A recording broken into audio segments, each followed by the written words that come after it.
Hello, we're Group 2. Today we would like to discuss North Korea. North Korea is South Korea's closest neighbor, sharing deep historical ties.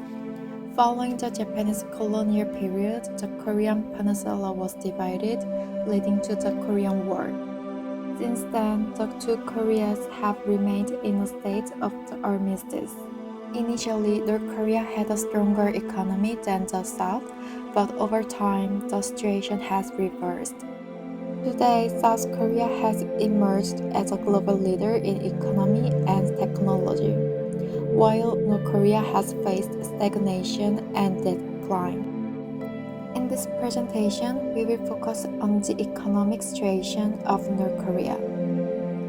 We chose the topic of North Korea and its economy because as students studying global citizenship, we believe it's essential to pay attention to neighbors suffering from economic hardship and human rights issues. A recent interview with a North Korean defector highlighted the struggle of surviving on just one meal a day, emphasizing that it is not merely a political issue but a matter of survival. With numerous countries in need, if we neglect our closest neighbor, can we genuinely empathize with those further away? Therefore, we decided to delve into the reality of North Korea's economy. Firstly, let's examine the changes in GDP per capita among North Korea, South Korea, China, and Vietnam. Up until the 1990s, North Korea's economy outpaced South Korea's. However, during the mid-1990s, particularly the period known as the Arduous March, North Korea's economy collapsed and has since remained stagnant or regressed. In contrast, South Korea, China, and Vietnam have achieved remarkable growth through gradual opening and market expansion. Notably, South Korea rose from the ruins of war to become one of the world's top 10 economies in just a few decades. In the 1960s, its GDP per capita was under $100. Today, it exceeds $3,000. Economists refer to this rapid development as compressed growth. Despite this, North Korea remains economically isolated. Factors contributing to this include the inefficiencies of a planted economy, stringent central control, and trade restrictions due to international sanctions. Internally spontaneous market activity are suppressed, making self-sustaining economic cycle challenging. Particularly since 2020, under the pretext of preventing COVID-19 spread, the North Korean government has implemented extreme and arguable unnecessary measures by completely sealing its borders and severely restricting domestic movement.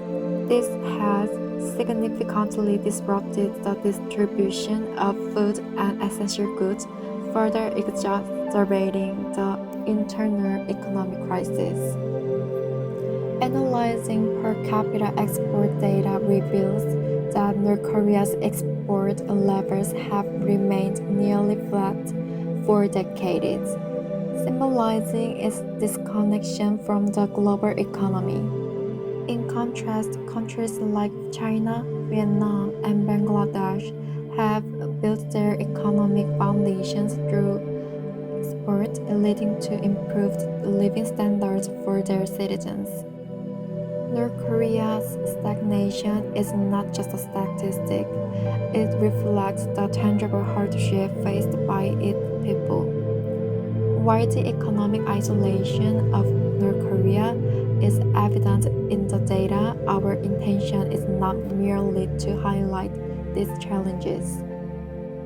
We propose a humanitarian approach centered on people.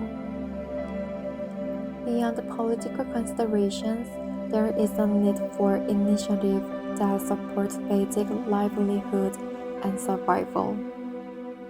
For instance, sharing agricultural technology, providing infrastructure support, and facilitating educational and informational changes at the civilian level could serve as practical solutions. Issues like birth rates, economic disparities, and food security are not exclusive to North Korea, but are challenges that affect the sustainability and peace of the entire Northeast Asian region.